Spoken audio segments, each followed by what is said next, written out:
if you, Rob, could leave the audience with a question to expand their mind, what would that question be? A lot of so there's like a strategy to career planning, and this includes both traditional jobs, entrepreneurship, craft, art, writing, whatever. Um, and it's just something to think about, right? Because people are pretty strategic about their jobs, but I find when they're working on their own projects, that strategy goes out the window. And so if you're taking a job, you're like, okay, where I want to end up is here, but that means I need access to this industry and this network and this skill set. So I'll take these jobs to build those resources so that I can end up where I really want to go. And we all have the opportunity to kind of chart our own careers and our own paths. And I find it helpful. And I guess this is the question I would pose is to think of it in terms of three goals. Freedom, like freedom of time, place, attention to be where you want to be, thinking about what you want to think about on the schedule you care about. Reliability, which is like a minimizing the risk and maximizing the certainty of being able to achieve financial security for yourself, your family, not riches, but financial security on your own terms. And scale, like taking a shot at denting the universe and going after the hyper growth big game.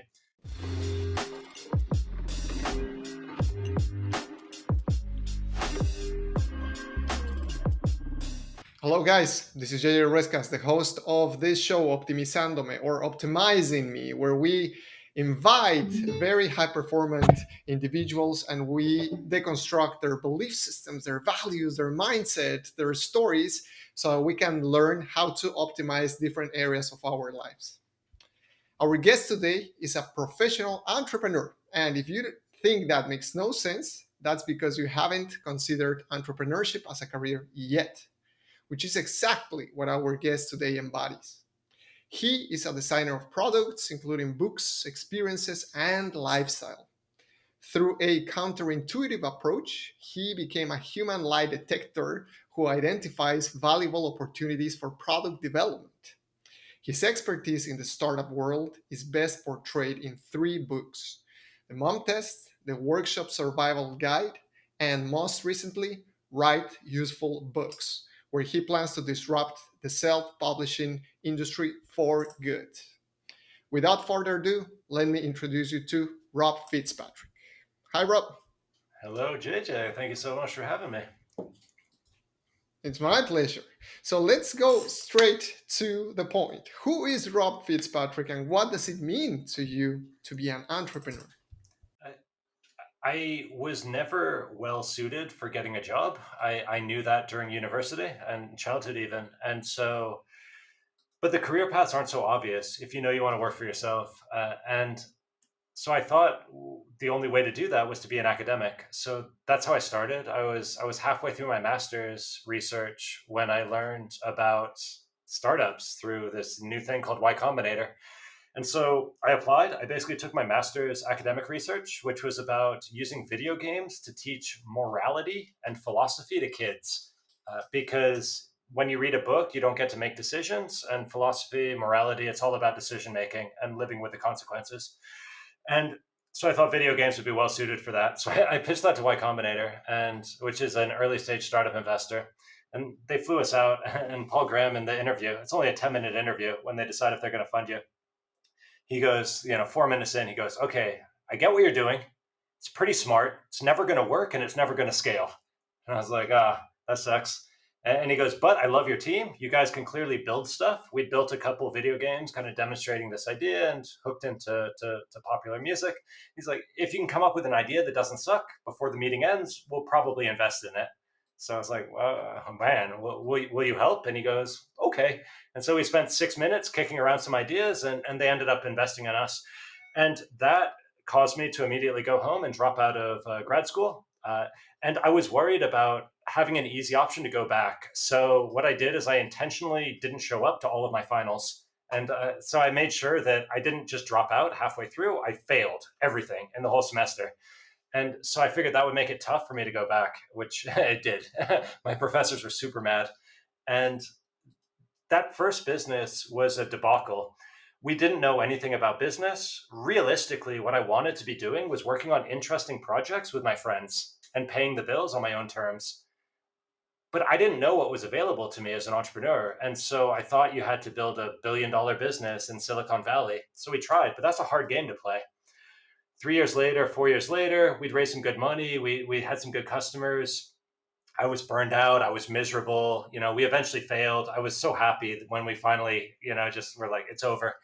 And after that, I got real interested in okay, I know I still don't want a job, but I also know that I can't build businesses chasing someone else's dreams. Like a $1 billion business is not my dream. That's someone else's dream.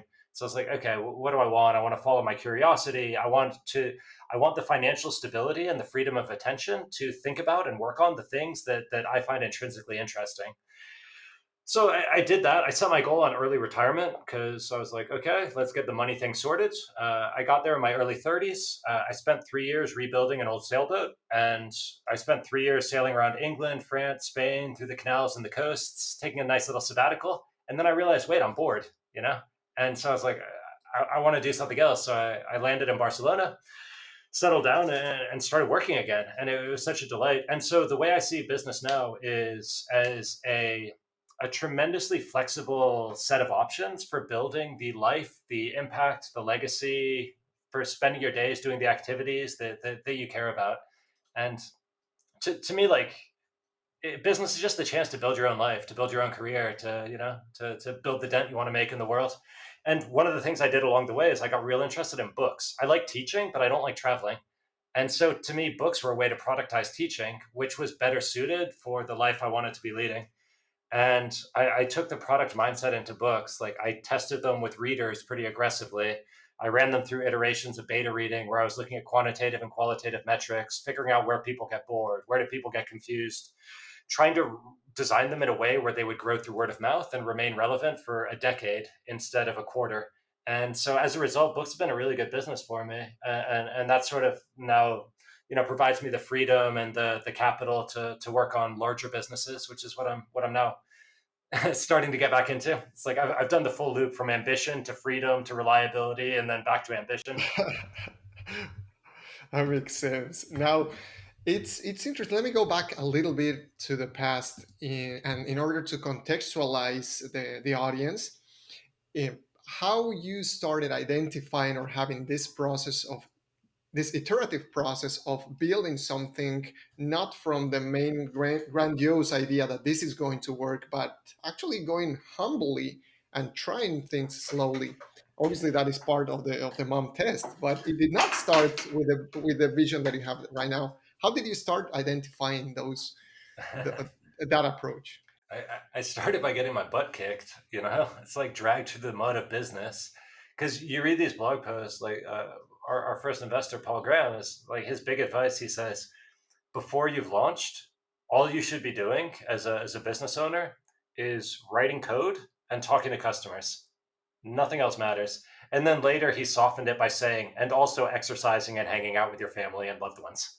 So it's like, okay, maintain your own life, but in terms of the business, writing code, talking to customers.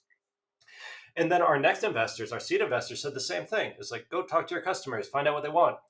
And I tried. I wanted to. I was like, this is unpleasant for me. I'm an introvert. I'm much happier programming than talking to strangers.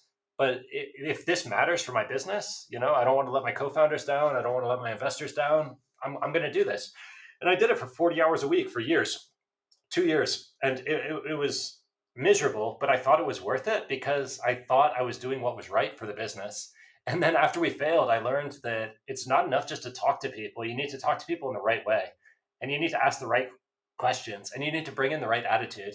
There's like naively, like as I was 24 when I started my first business. I was trying to impress everyone. I was self-conscious and I wanted them to believe that I was a credible, successful entrepreneur.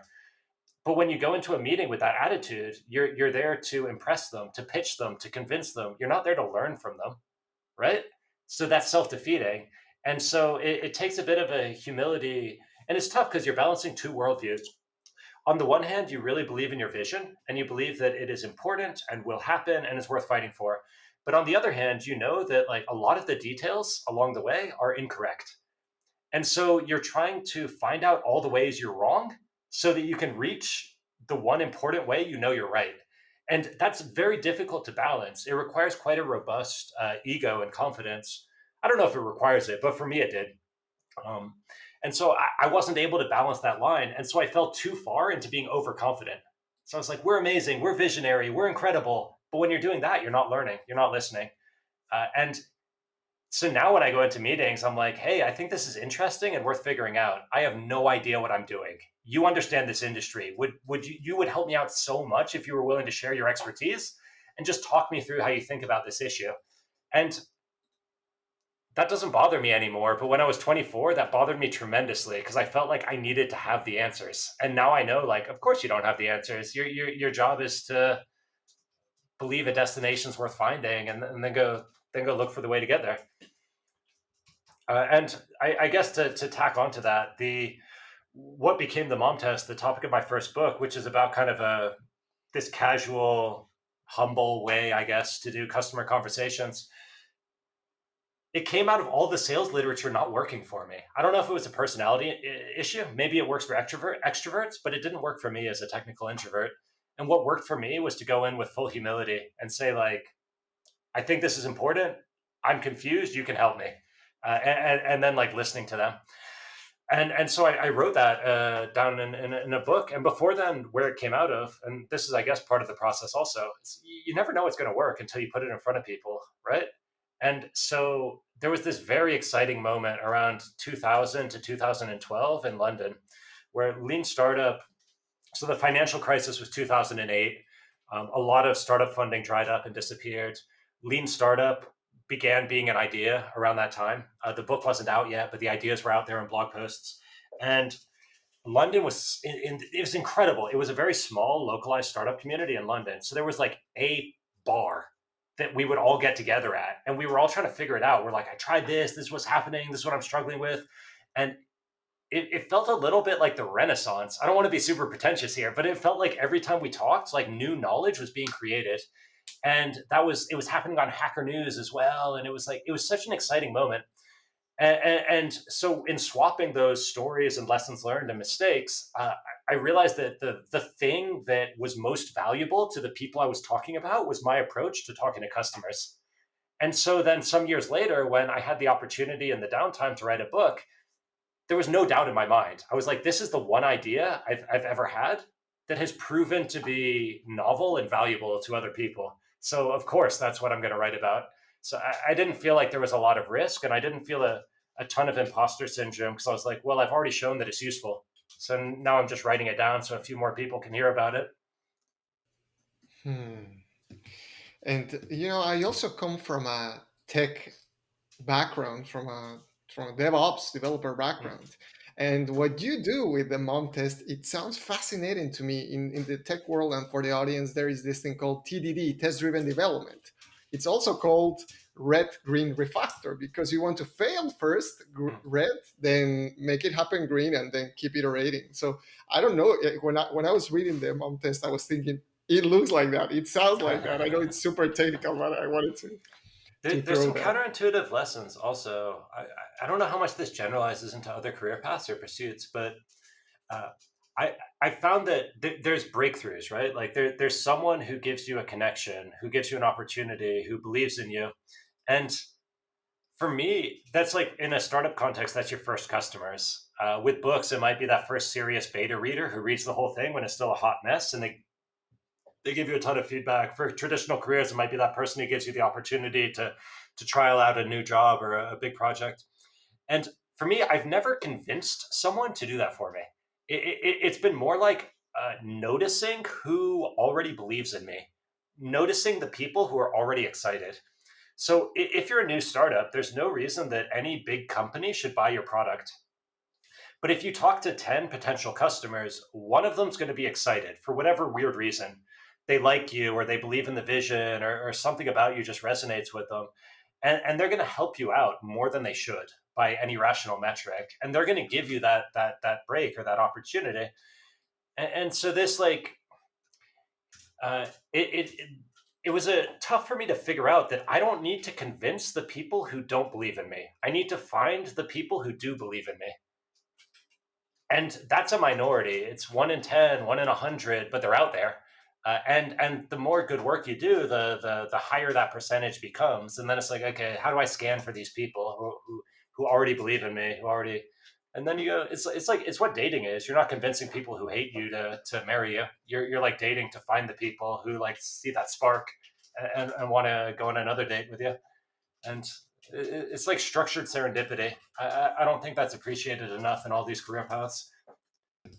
Yeah, I love that part. It's structure serendipity. I sometimes call it manufacturer serendipity, but yours is it makes way more sense. It's like bootstrapped, and it is it is a very interesting path, the one that you have taken, and something that I wanted to ask also to probably go back in the past is what did sleeping on a hammock taught you?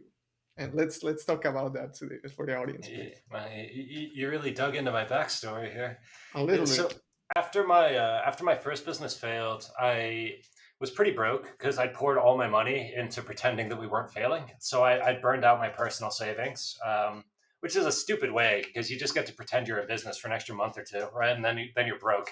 It's way easier if you can preserve your personal finances because then it's easier to do whatever's next. But that means accepting that you screwed up, which I wasn't emotionally capable of handling at the time. So instead, I had to go bankrupt. Whatever, it's part of growing up. And so I'd gotten kicked out of my apartment due to a clerical error in London, where they'd messed up the dates and they'd accidentally rented out the apartment I was living in a month before my contract ended. So I went home one night after a stressful day of work, or like stressful day going out of business or whatever it is, and all my stuff's like on the street. I'm like, well, this sucks. And there's like two new people in my apartment who are super mad at me because they think that I was the one who screwed up. So I called the landlord and I was like, hey, dude. And was terrified. And I was like, listen, no biggie. Like, rent a hotel for the other couple. Tell them that the place is theirs in the morning. Give me back my last month's rent and my deposit and whatever. And it got me out of the contract and it gave me some cash in my pocket. And so then I goofed around for a while. I couch surfed. I didn't want to commit because that was the last of my money. I didn't want to commit it in a rush.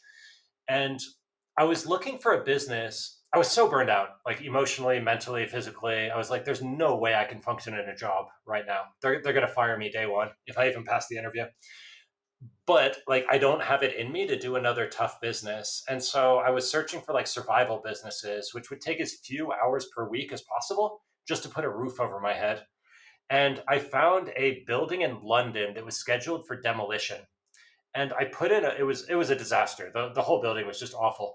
But I put in an offer. I like did the math on the square footage, and I was like, okay, if I get a few desks, I can break even by renting this out as like London's cheapest co-working space. And I'll need to be there physically, but I don't need to be present mentally. And so I can spend my days thinking and learning and reflecting and trying to process the last 3 years experiences that I had. And so I did that. I took all the money that I had left, put it into this warehouse to get the deposit the first month, and I bought a bunch of furniture from a junkyard that I had to kind of scrape through and climb these mountains of chairs and tables.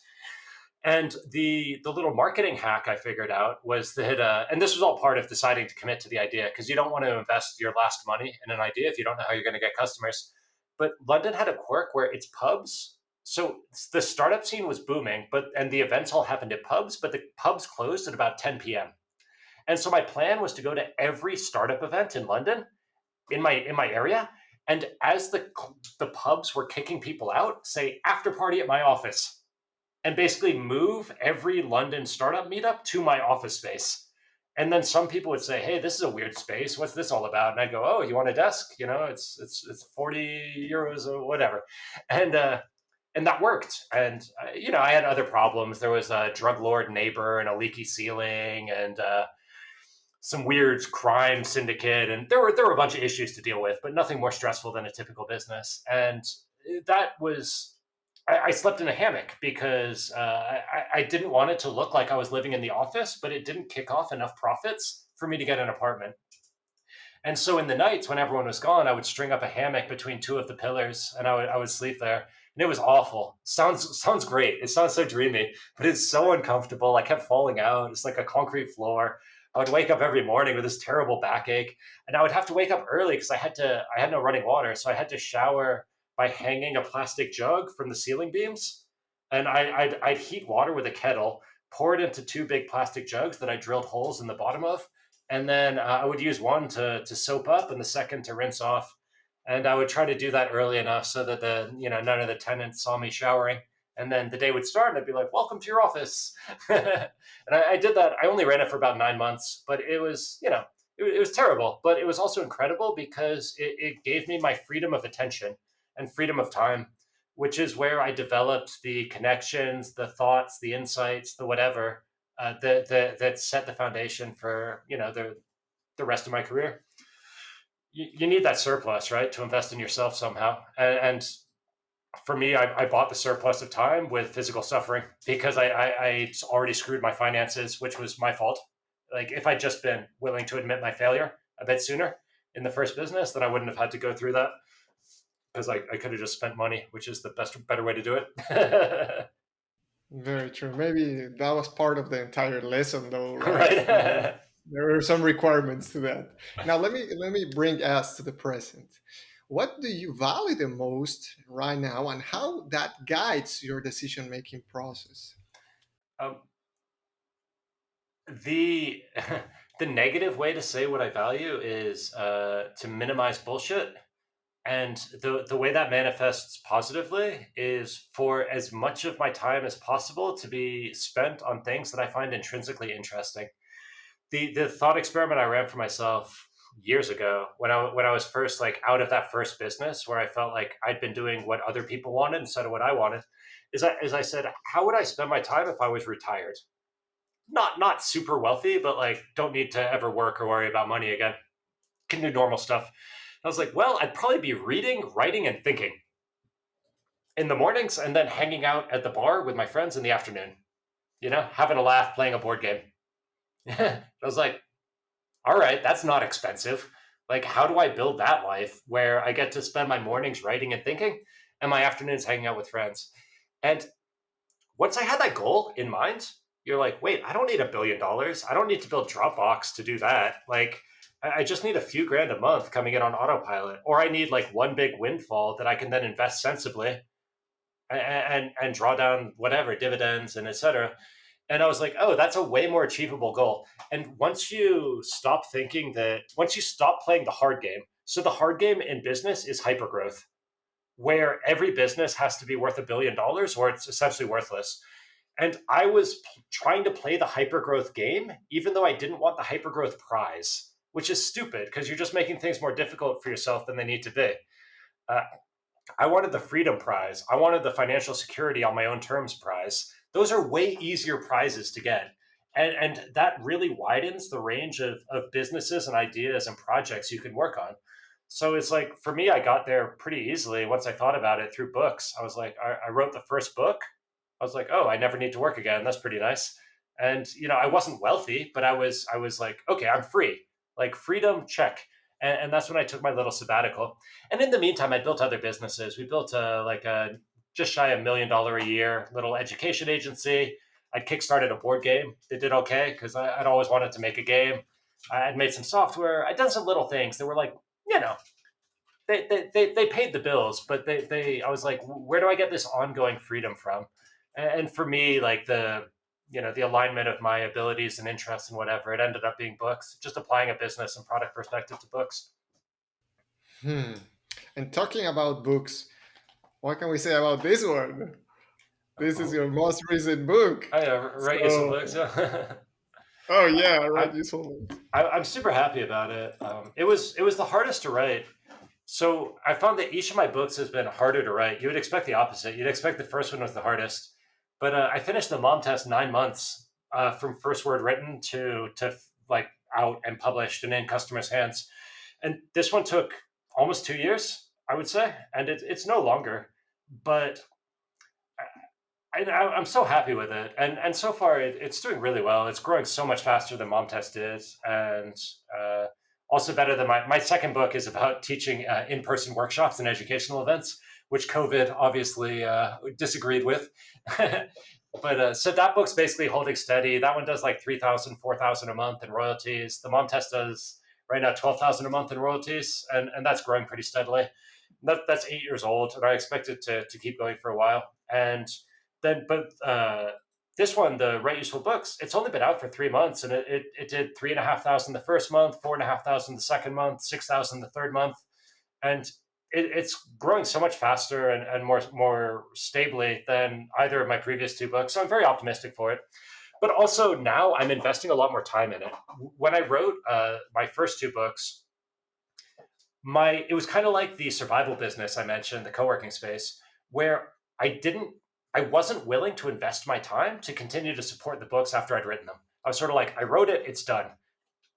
And I did the work to make sure that 500, 1,000 people knew about it and had read it and seen value. For the mom test with event giveaways, for workshop survival guide with ads. And then after that, I was like, screw it.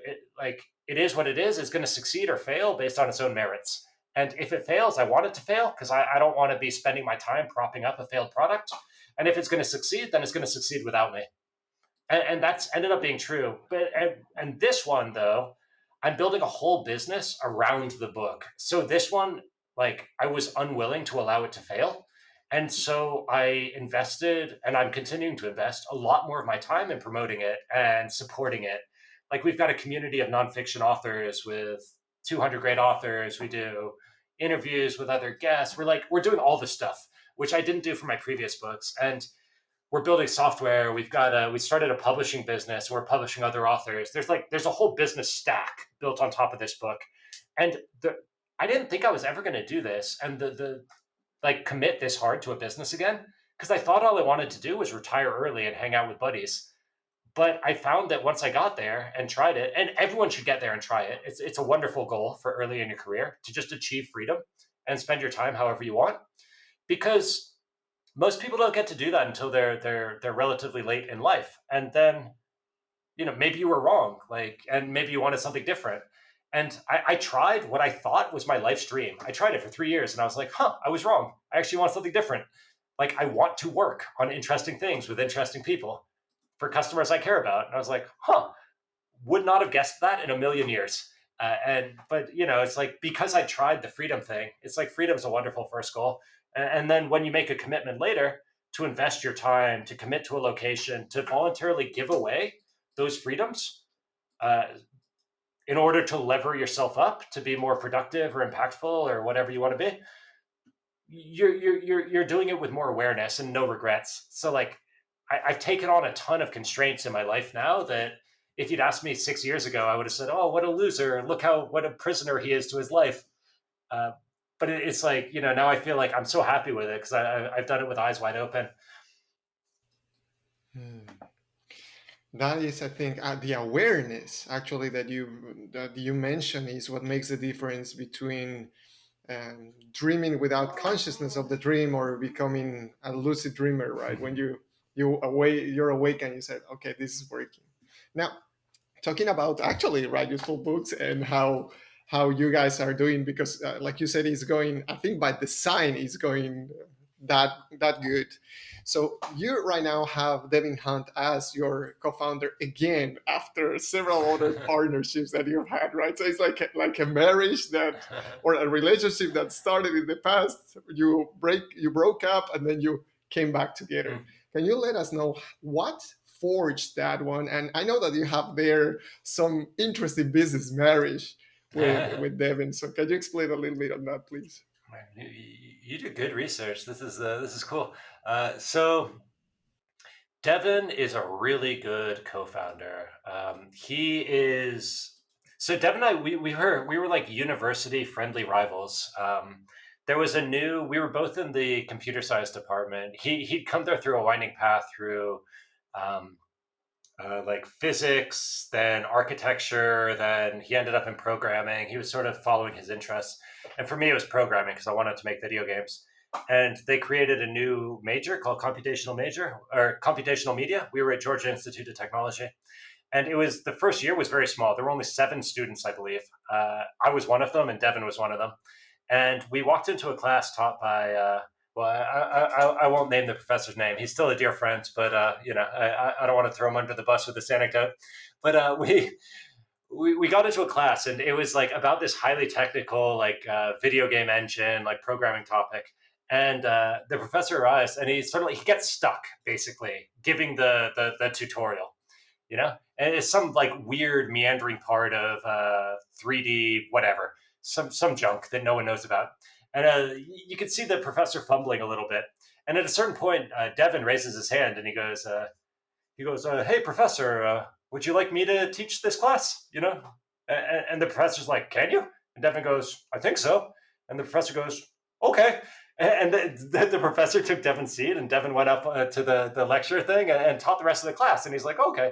And he just like, and I was like, "That's a smart dude. That's who I want to work with."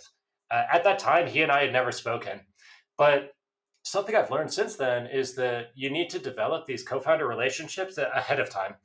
When you want to start a business, it's too late. It's like trying to get married without dating. Like you need to allow for the dating stage in a co-founder relationship. And so the best way I found to do that is by going out of your way to work on side projects with each other.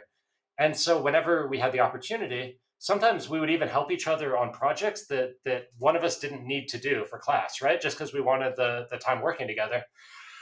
And it meant that by the time we were starting businesses, we were already very comfortable with each other's working styles and quirks and what we were good at and what we were bad at. And spoiler alert, he's good at everything and I'm bad at lots of stuff. But we knew that about each other.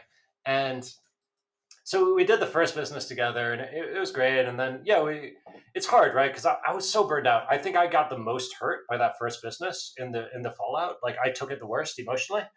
And so Devin pretty quickly joined a new company called List, which is now they just raised 85 million, I want to say, to prepare for their IPO. And so that's obviously a pretty good success to be a co-founder in. And after that, he joined the education agency that I was building, and we got that pretty profitable and nice. And we worked on a bunch of other fun little projects. It's kind of annoying. Like the only business we haven't been co-founders on is the one that's worth $1 billion. So I'm clearly the weakest link. But over the years, I've had probably 10 or 12 co-founders across different projects. And they were all ridiculously good at what they did, like incredible executors. But probably Devin's the only one that I would work with again, and who I've continued to work with repeatedly. And it's not because of skill; it's about worldview. And he sees money and life the same way I do. Uh, like he's gonna have his second baby any day now, and it's like we're a team of three right now, and he's gonna disappear for 2 months or more for paternity leave, and like that's awesome, and that's something that fits easily into our way of working together. Because there's been times when I've been burned out or mentally unstable, and I've disappeared for months, and he's taken the work, and we actually we enjoy working together so much that we actually, I don't know the right phrase for this because it's not a common arrangement, but we merged our finances even before we were working on this current business together. So we set up a contract where it's kind of like what you would expect from a marriage with asset sharing, but basically I get half of his money and he gets half of my money. And we've since like removed a few things from that. So we've removed houses, we've removed like advisorship equity. There's a few special conditions that we're like, okay, that's out. But basically, anything we make from stuff we build, from projects we do, even if we're not involved in it with each other, we both still get 50% of the other person's take home. And the reason we started that out is because we thought we were looking at the spiky outcomes from entrepreneurship, and we thought it would be better if we both had $50 million instead of one of us having 100 million and one of us having zero. And both of us, we liked the idea of doubling our chances, even at like having the upside. And that's a hard arrangement to make with strangers because then you worry that they're going to be playing the game and like doing no work and waiting for you to succeed. But with someone that you have a long trusting relationship with, it's actually incredible. And what it's allowed us to do is to be very fluid about how we collaborate with each other. Because if one of us strikes an interesting idea, it makes perfect sense for the other one to drop what they're doing and support the promising idea because we both already have half of it. And so I found that our time allocation has been ridiculously optimal and fluid, like across multiple projects, and that we can still be self-directed. So I can say like, well, I'm just going to do this thing. And I've done it recently. I started a new business, which is like a video agency thing. It's called Exploded Media. I'm sure the website will be up and will be fully announced before this episode goes live. But it, it basically takes like stuff like this, like a podcast for people who are busy but make content occasionally, and then gives you a bunch of like highlight clips so that you get daily consistency with your content without having to create stuff daily. Anyway, the details don't matter, but I just did that. And at a certain point, I'm like, hey, Devin, this is taking a bunch of my time. And he's like, awesome. How can I help? Because he doesn't feel like the time's being taken away from our main business. He's like, ooh, we've got a new asset. And so we're able to be independent, yet still collaborative. I don't have great words to describe it. It's an unusual setup. I talk to lawyers and they're like, you're absolutely insane to run this agreement. And it's like, well, it's no different from a marriage, right? And they're like, I guess that's true. It's like if we ever get business divorced or whatever the term is, yeah, it'll be messy. But for now, it's wonderful. I like very much this part of it's not me, it's we. And that is, I think, from both of you, a ego removal, Mm. which takes me actually to make this question to you, going back a little bit into how you started realizing what later became the mom test. It is how did you stop your ego from blocking your growth? And I can exemplify that because when I say that I have failed so many times, you said first thing of the first rule of the mom test is to not pitch your idea, and you're right there in front of the customer. And it's so difficult. It's so difficult. How do you? How? What's the mental process that you get there? Do you recall? the There's no magic switch. It's a hands-on skill. It's like pottery or skateboarding. It's a thing that you learn through a bit of trial and error because it's a weird way to talk to a customer and it's a weird way to set up the conversation where you're saying, "Hey, I'm working on an idea, like for whatever to help stay-at-home parents with homeschooling during the lockdown, for example." And it's so easy to then be like, I have a brilliant idea. It's all about me. Let me talk about my idea. Don't you think my idea is awesome? And it's just it's hard to get out of that, but it's a skill, it's a practice, and then making that safe space where it's like, hey, this is what I'm trying to do. This is why I want to talk to you, like because you have to give people a reason for wanting to talk to them. If you just say, hey, can I just talk to you for 5 minutes about something? They get really suspicious and nervous. That doesn't work at all. So you have to give people a reason, which is like kind of a skill to open that safe space. It's not an impossible skill. You do it with your friends already when you have a sensitive conversation, but it feels weird in a business context. But you practice that, you mess it up a few times, you get a little better. And then it's a skill also to be able to nudge the conversation in a useful direction without just talking about your idea. It's like, and at a certain point, they know what's happening. They know you have an idea, of course, and they go, "Hey, so tell me about it." It's like there's a little skill to just be like, "Nothing would make me happier," but like, hold on, you were saying something I'm super interested in. Would you tell me more about how you do blank? And you deflect away the request to get the pitch, and you bring it back to them. And when you combine these little skills, and none of them's impossible, it's stuff honestly you already do it in every conversation with your friends, but so you try a few times, it clicks, and you go, "Oh, I get it." And then it's like suddenly you start unlocking all this value from these conversations that wasn't there before, and it's like, wow. And then there's no way you're going to go back. You're like, yeah, why would I use a conversation to pitch and get binary feedback? Yes, no, when I could use that same time to learn. And I'm going to get this detailed, nuanced feedback that's going to let me make my whole business, my whole product better in countless ways. It's just such leveraged learning and progress.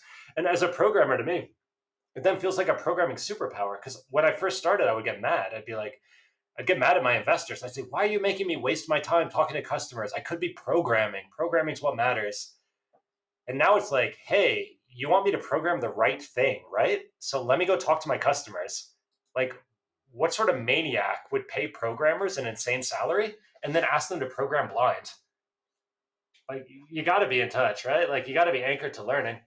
And I've seen this apply in in traditional careers also, like, hey, like, what makes someone in this role succeed? Like, why did the person in this role last time not succeed? Like, what goes wrong? If you were in my shoes with what you know now, what would you be worried about? What would you be focusing on?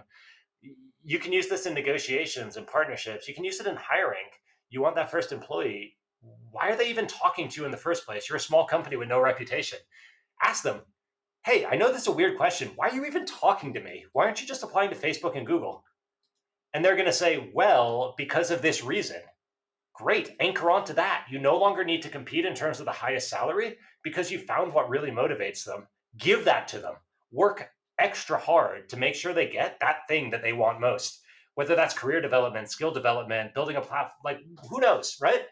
I've hired incredible people where it's like, I'm like, why are you talking to me? What do you want? And they're like, I am embarrassed to say this, but I think I'm going to be able to get a better job in 2 years because you're going to expose me to the network I need.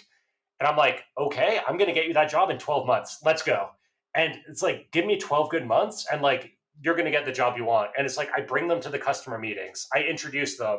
What you're bringing to the table is pure gold. Very, very much. Thank you very much for that. And actually, let me talk a little bit about the survival, Hmm. the workshop survival guide. We have to really thank you with my team because even though that was designed for in-person programs, it's helping in our remote side of that. So I wanted to bring that up because you have had such an extensive experience or expertise teaching that it's not only I see that it's not only what you said, it's not only a way of learning something to sell something, but actually being very open to learn whatever this person needs, or in the case of this employee that you had, what makes you happy, I will try to provide as much as you can.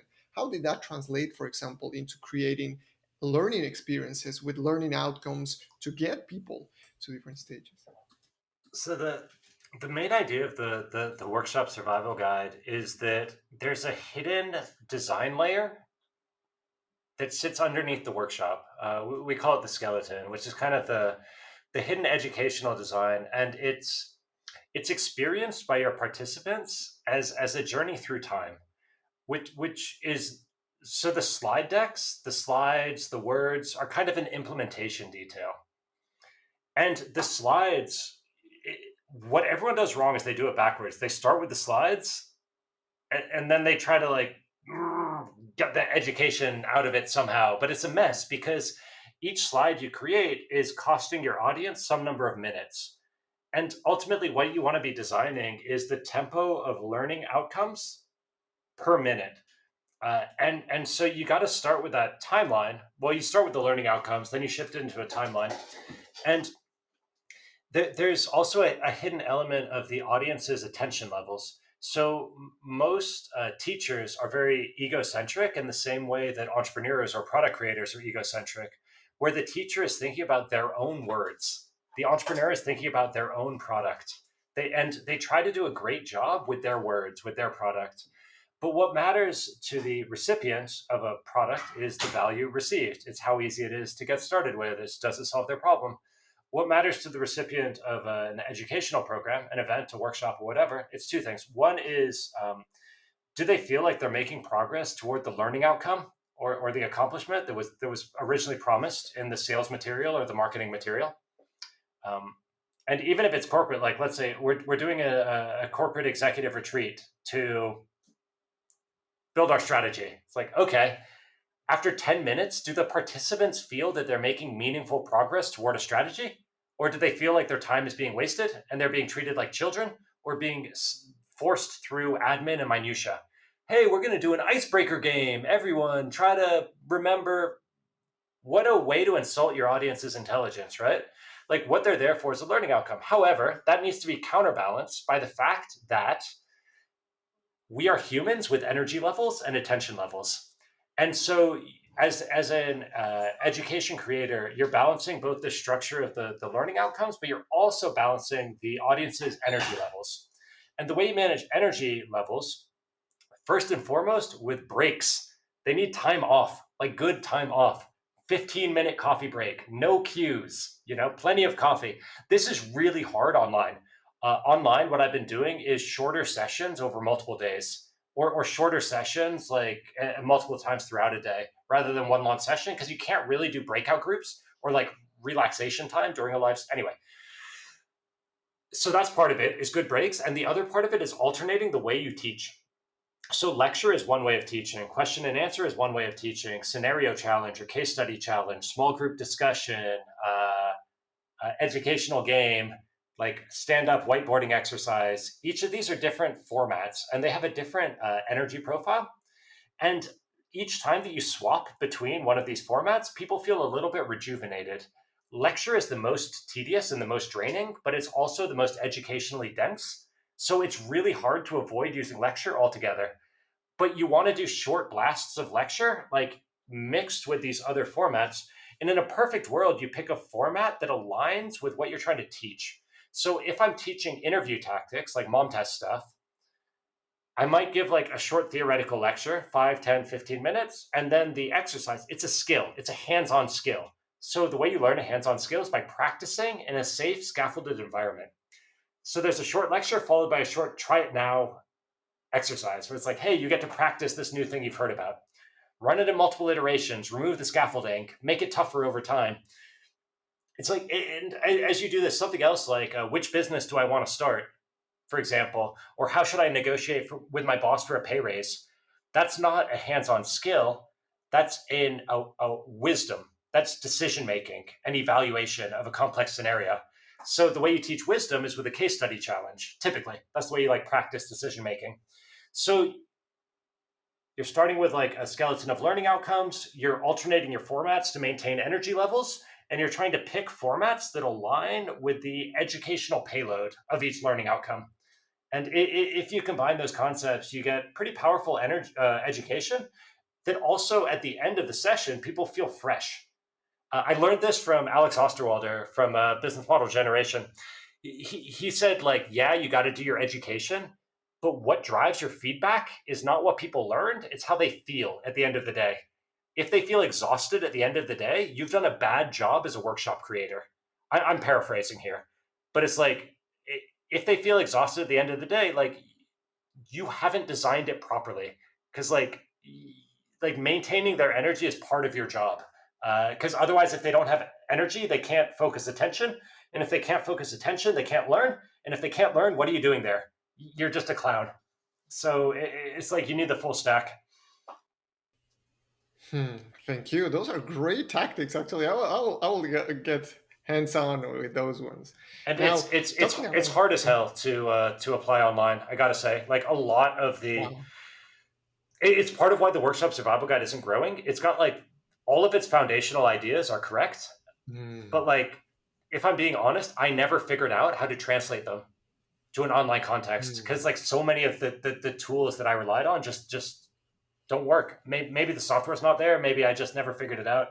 But it's like, hey, someone else can read workshop survival guide and then readapt it into how do you apply that online, and that will be a very successful book, I'm sure.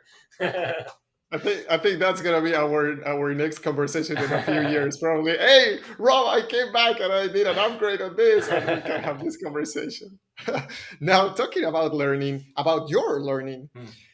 who would you say were or still are your mentors or role models that shaped your path?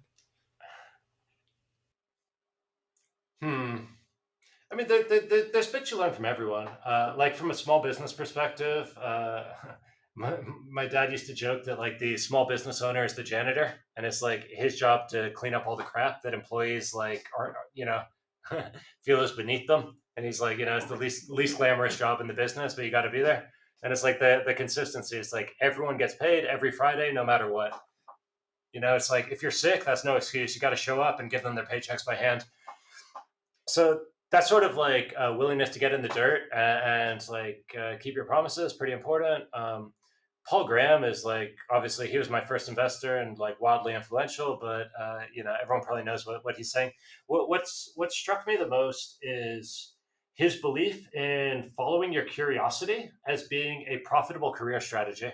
So there are obviously some limitations on that. Like you're going to have curiosities, like for example, like I'm really interested in video games, but I know that because of industry dynamics, for me, that's better for me to be a consumer in industry in video games rather than a creator. But there's other places where it's like, man, if you're interested in nifties right now or DAOs or blockchains or gen- genetic whatevering, like follow that curiosity. Like it doesn't need to be an obvious business or an obvious chain, but uh, for me, that it's so inspiring also to hear someone like Paul Graham, who's been so wildly successful, saying like at a certain point the future's unclear. You got to trust some heuristic for what you give your attention to. Like, given that ambiguity, why not trust your own intrinsic curiosity and excitement and intellectual whatever desire to explore? And so many people I feel who give advice are like so rational in a way that really does not resonate with me. uh, to me, if it's not exciting today, I'm not going to do it. I have no ability to work toward a distant future. And so hearing PG say, hey, follow your curiosity, maybe in interesting spaces with some future potential, but like, that's enough. It's like, great. I've done a lot of that.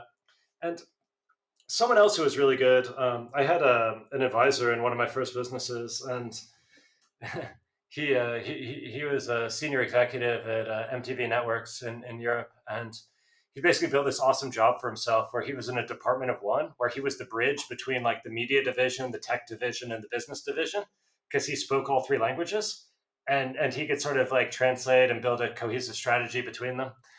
And right at the peak of his career, when he was in his early 30s, mid 30s, he was like getting paid crazy stuff. He was irreplaceable. Like it was, the corporate gold mine, right?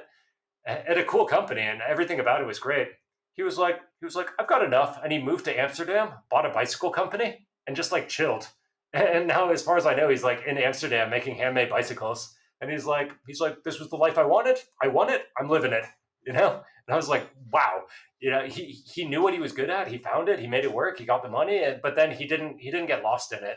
He was like, hey, this was the game I was playing. This was the goal, and then he just cut loose, and that was like so cool to me. Thank you for that. Talking about money or cash flow, how did you learn about it? I know that your dad helped you to learn that. Oh yeah, when I was little, I think every parent struggles with this. Like they're like, oh, like, do I just give money to my kids as allowance? And then there's this whole thing of paying for chores, but then it creates weird things because then the kids don't want to do chores if they're not getting paid. Anyway, the workaround my dad ended up using, I'm not sure where the idea came from, but he had this little auto repair shop, 10 staff, something like that. And he put a soda machine in it, and he said, this is your soda machine. And he said, here's your allowance for this week. It's a little bit more than normal. It was like $10 or $20 or something, whereas normally I got like $3. And because I was little, I was really young. He goes, but you're never getting allowance again from now on. Like, so you'd better spend this week's allowance buying sodas to put in that machine so that you can sell them to people, so that you can, get your money for next week. And I was like, all right. And so I was like, bought some Coca Cola, bought some orange soda. That was my favorite. Put it in there, and I was like, wow, people are buying it. And I was like, I started out super simplistic. We bought the sodas in bulk, and it was like they cost me 30 cents, so I sold them for 50 cents. And as I got older, I was like, wow, I'm making money. He'd like, as I got older, he made it a little more complicated. He'd go like, oh, I think you should raise the prices. Maybe you're leaving money on the table. And I'd be like, oh no, maybe I'm leaving money on the table. And so I'd raise the prices. Then he'd go, oh, people are complaining. And I'd be like, oh no, people are complaining. And he gave me these little, like, he kind of used the vending machine as this like little business playground. And I think he hoped I'd take over his business, but at the time I had my heart set on making video games, So I was like, I don't want to run a business. I want to make video games. And so I never really got into it, but it was still super cool. And there are these cute little moments, like they started charging me for gasoline to get, as I got older, he's like, okay, now you got to pay for gasoline to go to the store. And the big box store, the Costco, was super far away. So that would cost me more gasoline, but the sodas were cheaper. Whereas like the 7-Eleven, the corner store was really close and no gasoline, and I was like, it's like, why I'm doing math on the weekends and like, what's going on? And it was super fun for me. I really enjoyed it. I didn't connect it to business at the time. For me, it was just like, hey, it's like this fun thing I do.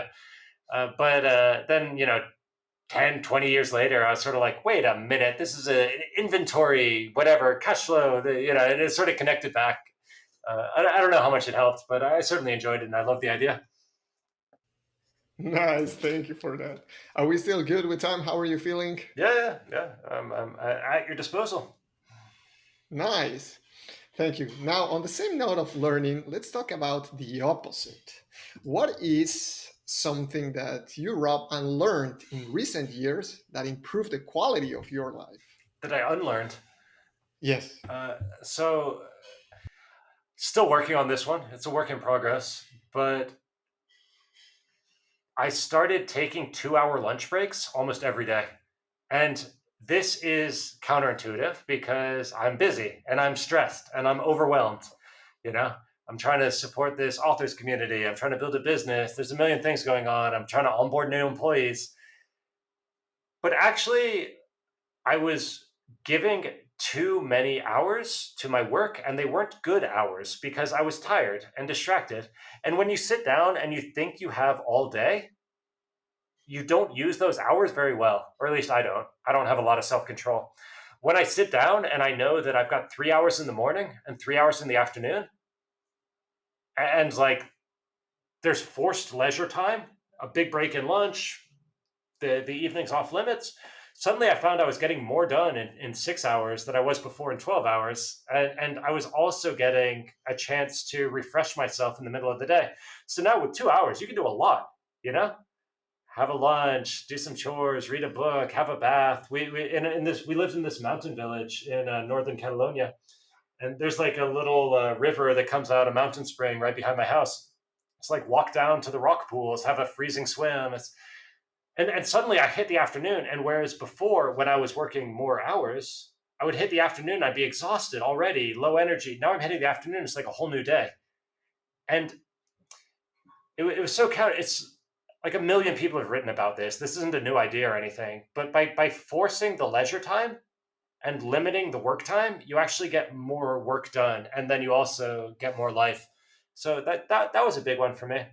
Another change is I'm 37 now, and like I recently learned that I've always had ADHD, and I was like, oh, that explains a lot of my business and relationship failures in the past. And so I the way I've dealt with that is by, for example, I'm bad at consistency. So books don't require a lot of consistency. You get them done, then you ignore them. If you need to take a month off while you're working on them, nothing bad happens, right? There's no investors, there's no all or nothing market. So for me, that was an industry that sort of suited my unreliability with my creative output. And I kind of built these all these complex systems around my personal productivity to account for what I thought was just like the weirdness of my brain.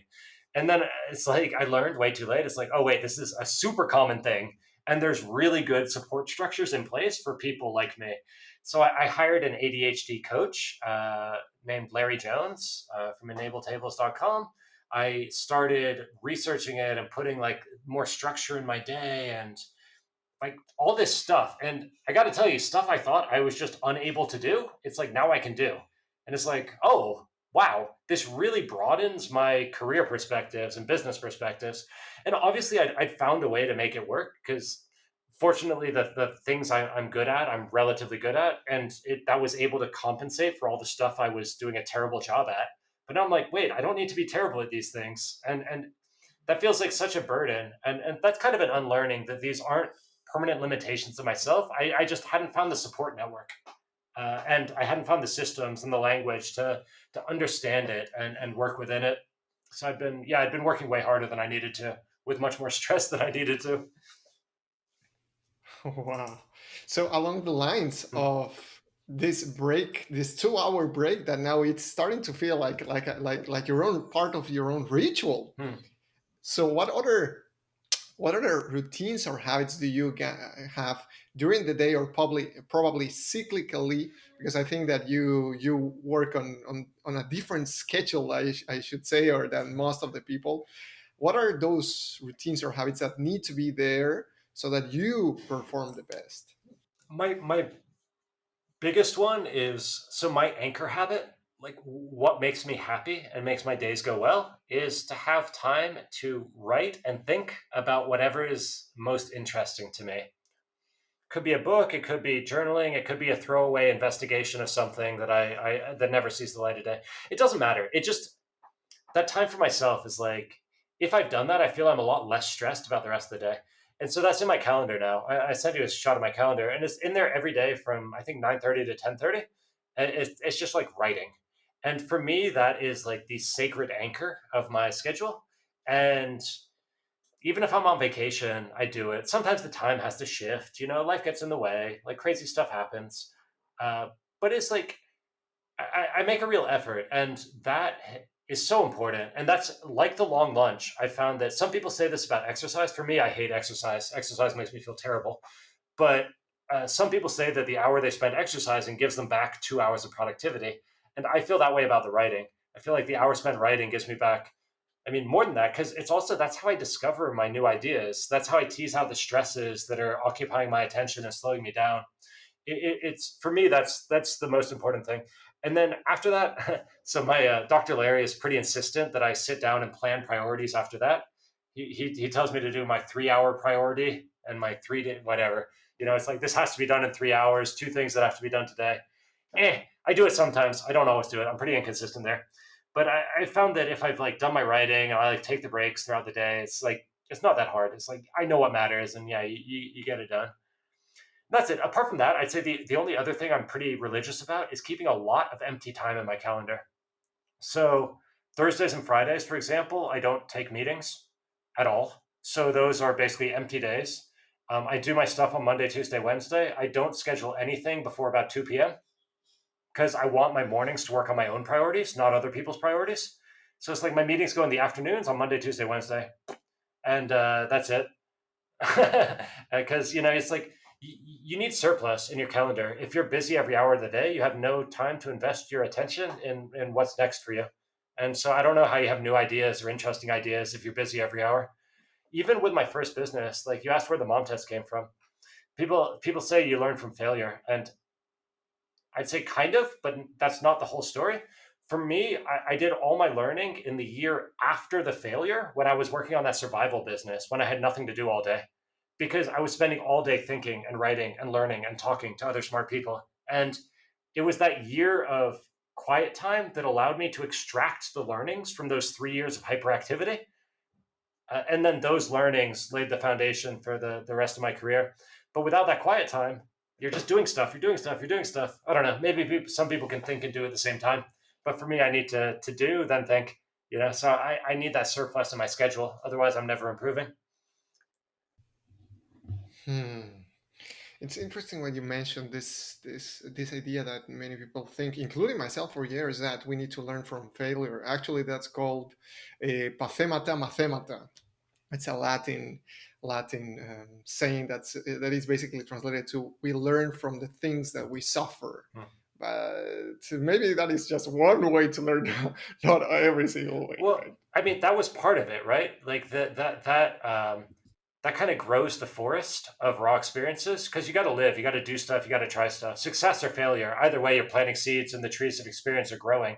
But at a certain point, you need to go back through that harvest forest and harvest the trees, to like turn them into the lumber. I don't know. My metaphor is getting strained here, but like I for me, it was like it was 3 years of trying and doing and struggling and failing. Fine, that was like had planted the experiences, but then I needed that year of reflecting on it, of writing, of blogging, of thinking, of talking, to extract the valuable raw materials from that experience. Otherwise, it's just sitting in a forest somewhere, and I can't actually access it. Makes sense. Thanks. That is such an interesting idea. I think I will try it myself, and I'll get back with you with some insight there. Now, You can try writing a memoir, like a throwaway with no intention of publishing it, but like just wrapping the story around those experiences sometimes frames it and hmm, pops it all into stark relief. Thank you. That's even a better idea. Thanks for that. You are full of tactics and experiments. I love that, Rob. Now we're getting to the end of our conversation. I hope that you're having a good time, and we also wanted to get to know so much how your mind thinks, because it's impressive. You have gone from programmer to self-made salesman to marketer. So obviously the titles may not be there, but your skill sets are there. So let me ask first, where can people find you on the net? All my stuff's at robfitz.com, and where I'm most active in terms of like putting out new ideas and thinking right now is on YouTube. So I'm easy to find on YouTube, and that's like when people ask questions. This comes back to it as well. It's easy to read like marketing advice from someone. They're like, build a mailing list, and you're like, yeah, but like your brain works differently from me, and some people seem to find it really easy to send out a newsletter every week, whereas for me that sort of constraint is misery. It's like uh, maybe I'll learn to deal with it, now that I'm starting to understand myself and improve. But like what I like is I was like, oh wait, YouTube actually suits me a lot better, and the way I set it up is people ask me questions about my books or business, and then I, instead of replying with an email, I reply with a 5-minute YouTube video. And that's been slowly building a little, a long-term career asset for me, a little audience. And it's in a way that fits the inconsistency and the spontaneity of my life. And there's such a learning for me is that like you don't need to do things the way everyone else does them if that feels like the hard way for you. You can take the spirit, like the spirit of the newsletter advice is like all of life gets easier if you have an audience. Okay, like that is true. But like there are different ways to achieve that goal and align it with your inclinations and strengths and acknowledge your constraints. So yeah, anyway, sorry, long answer. Robfitz.com or YouTube is the short version. And That was a great logo. whenever I Go have a ahead. good idea, I write a book about it. And so far, I have about a good idea every 3 years. So that No. suits the tempo of my brain. Thanks. As far as I know, you have also not published other books that you had written before. Is that right? Yeah, I wrote 5 other books that I threw away. Well, one of them accidentally because it was in my boat and my boat sank, and so that kind of Oh, got ruined. But there were 4 that I threw away intentionally, and that was um, it's fine because I didn't understand at the time. I was still figuring out how books functioned, how nonfiction functioned as a product category, and now I understand it, which is what Write Useful Books is about. But at the time, I didn't really know how do you test, how do you validate, how do you explore a book idea. And so, those were like, that was part of my exploration. And I was pulling on ideas. I was trying to figure out what am I interested in? What do I want to put out in the world? And it's like, hey, fine. That was just part of the process. Knowing what I know now, I could have avoided those dead ends. But at the time, that was part of the journey I had to go through. nice. Thank you so much. And I'm so sorry to hear about that book. What happened when you realized that it was gone with the boat? I so the boat wasn't like sunk in the ocean; it was sunk in a river. So we still had access to it because it was just at the bottom of the river, and it was a shallow river, the Nivernais Canal in France. So I got the pages physically, and I sort of tried to peel them apart because I'd written it all longhand. I tried to peel them apart and lay them out in the sun, and it's like it took hours. I spent like 20 hours separating all these pages and trying to save them. But in the end, it didn't work. So what can you do? Yeah, yeah. The ideas. Actually, you have this idea, this machine that is constantly creating ideas in your head. So that's fantastic. Yeah, but they're not all good, right? Like they need to be tested with. It's what we came back to at the when we were talking about workshops. It's about what the reader receives more so than what I have to say. And so it's like me having an idea I think is clever is half of the equation, or like less than half. But ultimately, the truth is in like the beta reading, the testing, the teaching. It's like because it doesn't help if they read that and they go, "Ooh, seems like Rob knows a lot about business." That doesn't help them. Like they need to receive it in their head in a way they can act on, and that's more about them than about me. And that's why we test these things with education, with books, with products, with anything. I guess that's part of the humility of it. It's like your idea is a spark, but it's not the finish line. Thanks for that. It is a perspective, but at least to me, it helps. It is helping right now in my personal uh, entrepreneurial career, so to speak, a lot. So I'm very grateful for that. Now, my last question for you, Rob, is I know that you have been performing questions to so many people. You've been questioning as much as you can. Now, we usually end up this program with this question, and it is if you, Rob, could leave the audience with a question to expand their mind, what would that question be?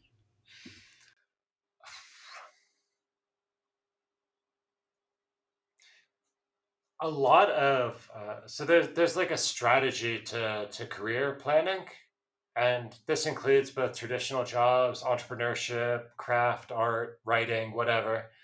Um, and it's just something to think about, right? Because people are pretty strategic about their jobs, but I find when they're working on their own projects, that strategy goes out the window. And so if you're taking a job, you're like, okay, where I want to end up is here, but that means I need access to this industry and this network and this skill set. So I'll take these jobs to build those resources so that I can end up where I really want to go. And we all have the opportunity to kind of chart our own careers and our own paths. And I find it helpful. And I guess this is the question I would pose is to think of it in terms of three goals. Freedom, like freedom of time, place, attention to be where you want to be, thinking about what you want to think about on the schedule you care about. Reliability, which is like a minimizing the risk and maximizing the certainty of being able to achieve financial security for yourself, your family, not riches, but financial security on your own terms. And scale, like taking a shot at denting the universe and going after the hyper growth big game. And I found that each of those, like each person is like one of those goals tends to resonate. Is it the security, the freedom, or the shot at the scale, the big game? And if you have that goal, like the mistake I made with my first business is I chased scale when what I really wanted was freedom, and that meant I chose the wrong stuff to work on, which made my life really stressful and miserable for quite a while. This is actually kind of the topic of the book I'm working on now. It's about this like the career path of indie entrepreneurship, but it's like if you have that goal and you're like, actually, I just want freedom, or actually, I just want to like be able to provide for my family so that I can quit my job and like work on my own terms. Like it changes the sort of stuff you work on, and then you can look at an idea and you can be like, that's a beautiful idea for somebody else, but it's not the right idea for me right now. And it's like it lets you chart this path, and then if you extrapolate that into the future, you can say like, okay, well, what sort of business do I want to have in the future? Like, Elon Musk did this with going to Mars, and he's like, okay, what resources do I need to enable that? And then you can plot a career path through entrepreneurship or independent creativity or whatever you want to call it. You can plot a strategic career path forward that intentionally collects the resources that you're going to need to enable your long-term goal. And people tend not to do that about businesses. They tend to only think about the current business. So I guess that's what I would pose. It's just like, what's the point of all this? It's like probably not to stick in your career until you're 65. And sometimes if you know what your goal is, you can find a much more direct route to get there by picking the ideas or the opportunities or whatever that support it. So sorry if that's kind of lofty. I have no idea. I'm still thinking this stuff through, but that's what I've been thinking about recently. I love it. That is perfect. I really, really appreciate that answer, and I think we ended in a really high note with that. Thank you so much one more time, Rob. We could spend hours talking to you with you about so many different topics, and I know that we try to make as succinct as possible this conversation. Hopefully, in the future, we'll have you again in the show. Right on. Well, thank you so much, JJ. And yeah, I wish everyone well with your projects, your interests, your lives. Thank you. Okay, guys, if you enjoyed this conversation with Rob Fitzpatrick, give it a thumbs up and subscribe to receive notifications for upcoming interviews. That's all for today, and see you soon.